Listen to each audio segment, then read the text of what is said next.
యొక్క జీవితాలను గనక మనం ఒక్కసారి విశ్లేషిస్తే చాలా ఆశ్చర్యకరంగా, అద్భుతంగా కూడా అనిపిస్తుంది. సో, అటువంటి వారిలో భారతదేశాన్ని మరొకసారి సందర్శిస్తున్నటువంటి రష్యా అధ్యక్షుడు వ్లాదిమిర్ పుతిన్ గురించి గనక తెలుసుకున్నట్లయితే చాలా ఆశ్చర్యం అనిపిస్తుంది. ఆయన ఏ రకంగా అధ్యక్ష స్థాయికి ఎలా అంచెలంచెలుగా ఎదిగాడు అనేటువంటిది.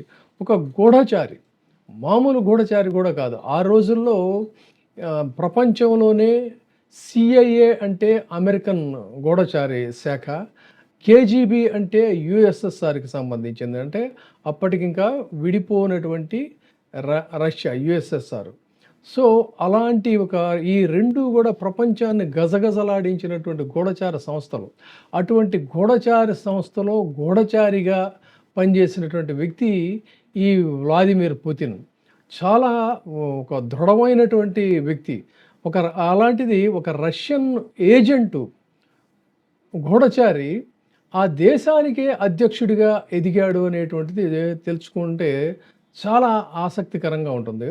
ఒక రష్యా అధ్యక్షుడిగా 2012 నుంచి ఇప్పటి వరకు కూడా ఆయన కొనసాగుతున్నారు. 2000 నుంచి రష్యాకి నిజమైన అంటే డీఫాక్టో నాయకుడిగా ఇతన్ని ట్రీట్ చేస్తుంటారు. అసలు ఎవరి పుతిన్ బ్రీఫ్గా తెలుసుకోవాలన్నట్లయితే వ్లాదిమిర్ వ్లాదిమిరోవిచ్ పుతిన్ అనేటువంటిది ఈయన పూర్తి పేరు. అటువంటి పుతిన్ లెనిన్గ్రాడ్లో, అంటే రష్యా, ఇప్పుడు దాన్నే సెయింట్ పీటర్స్బర్గ్ అని చెప్పి అంటున్నారు. ఆ లెనిన్గ్రాడ్లో పుట్టాడు. లెనిన్గ్రాడ్లోనే స్టేట్ యూనివర్సిటీ నుంచి లా డిగ్రీ చేశాడు. లా డిగ్రీ చేసిన తర్వాత ఆయన అర్థశాస్త్రంలో పిహెచ్డి చేశాడు. అది ఆయన యొక్క విద్యకి సంబంధించి, అంటే ఉన్నత విద్యావంతుడు అని అయితే మనం ఖచ్చితంగా చెప్పాలి.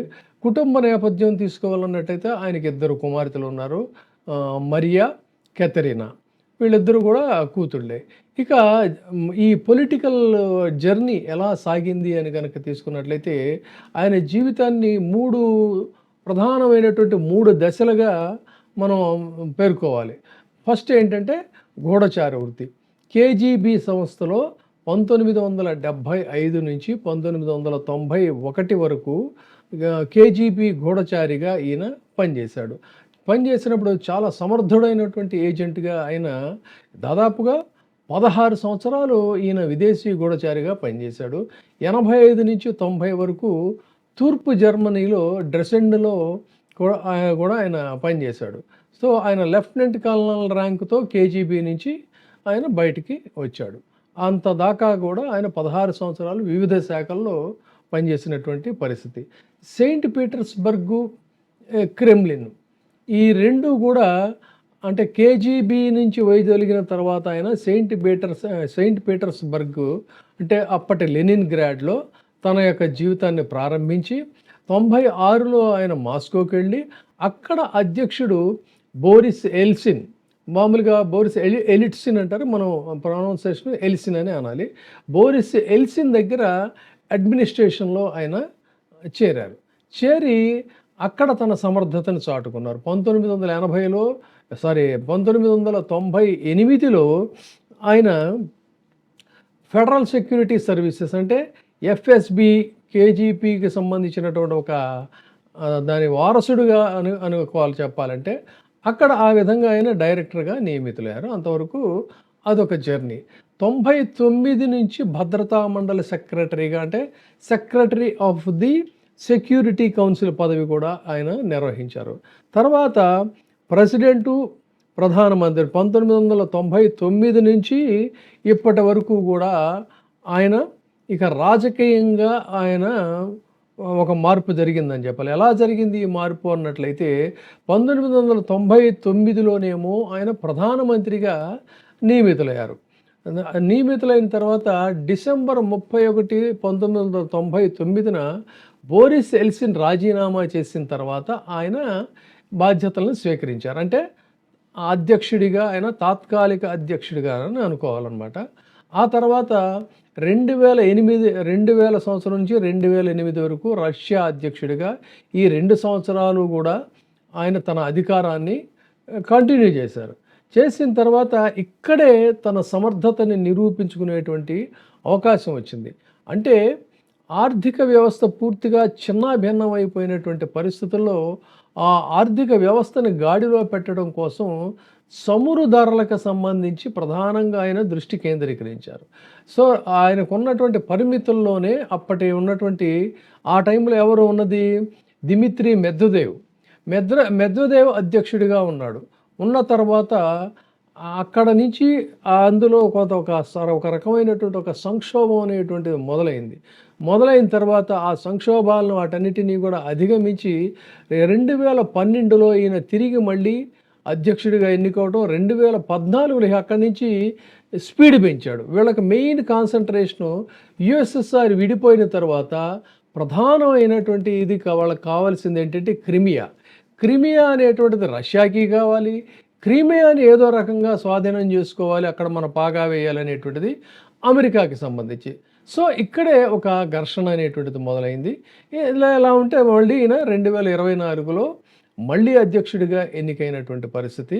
సో, పుతిన్ దీన్ని ఎక్కడ ఈయన స్పీడ్ పెంచుకుంటూ వచ్చాడంటే విదేశాంగ విధానంలో చాలా దూకుడుగా వ్యవహరించాడు అనేటువంటి విమర్శలు ఉన్నాయి. అంటే పుతిన్ రష్యాని ప్రపంచంలోనే ఒక మళ్ళీ తిరిగి గతంలో యుఎస్ఎస్ఆర్ ఎప్పుడైతే ఒక బలమైన శక్తిగా ఉందో అంతటి బలమైన శక్తిగా తిరిగి మార్చడం కోసం అని చెప్పని తరచు నాటో పశ్చిమ దేశాలకి సంబంధించినటువంటి వాటి విస్తరణలకు మనం ముక్కుతాడేయాలని చెప్పని పొరుగు దేశాల సైనిక చర్యలు, ముఖ్యంగా చెప్పాలంటే జార్జియా, యుక్రెయిన్ ఇలాంటి వాటన్నిటి మీద కూడా ఏదో రకమైనటువంటి దాడులు చేయటము, ఇలాంటి పనులతో తన యొక్క ఒక రకమైన చెప్పాలంటే ఒక మొనోపోలిక్ స్టైల్ని అనుసరించాడని చెప్పాలి. అంతేకాకుండా ఈ గతంలో యుఎస్ఎస్ఆర్లో ఐరన్ కర్టెన్ అని ఉండేది. అంటే అసలు అక్కడ లోపల ఏం జరుగుతుందో బయట ప్రపంచానికి తెలియని పరిస్థితి.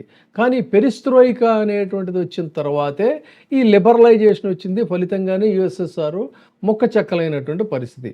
అందుకని ఆ రోజుల్లో ఉన్నటువంటి ఐరన్ కర్టెన్ పోకడలు ఏవైతే ఉన్నాయో ఆ విధంగా మీడియా మీద కూడా ఈయన తన నియంత్రణని, రాజకీయ ప్రత్యర్థుల మీద కూడా తన యొక్క బలమైనటువంటి ఉక్కుపాదాన్ని పెట్టడంతో దీన్ని ఒక రకంగా ఏంటంటే పుతినిజం అనేటువంటి ఒక పేరు కూడా వచ్చింది. ఆ విధంగా ఒక కేజీబీ గూఢచారి ప్రపంచంలోనే అతిపెద్ద దేశానికి అధ్యక్షుడు కావటమే కాకుండా క్రమంగా తన బలాన్ని ఏంటి అనేటువంటిది ప్రపంచానికి కూడా రుజువు చేసినటువంటి పరిస్థితి.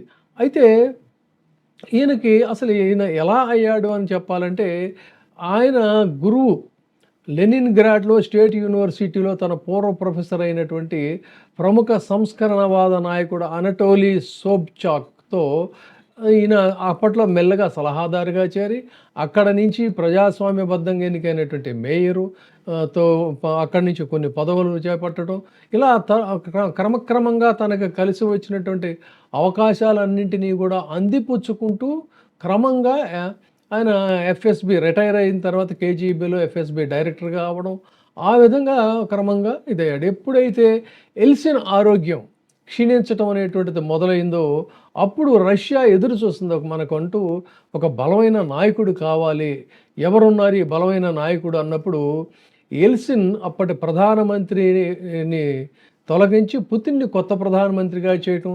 కొత్త ప్రధానమంత్రిగా చేసిన తర్వాత వచ్చినటువంటి పరిణామాలు చెచెన్యా యుద్ధం. ఈ చెచెన్ యుద్ధాన్ని ఎప్పుడైతే తను సమర్థంగా నిర్వహించాడో భద్రతకు సంబంధించి ప్రజల్లో ఒక రకమైనటువంటి కాన్ఫిడెన్స్ పెరిగింది పుతిన్ మీద.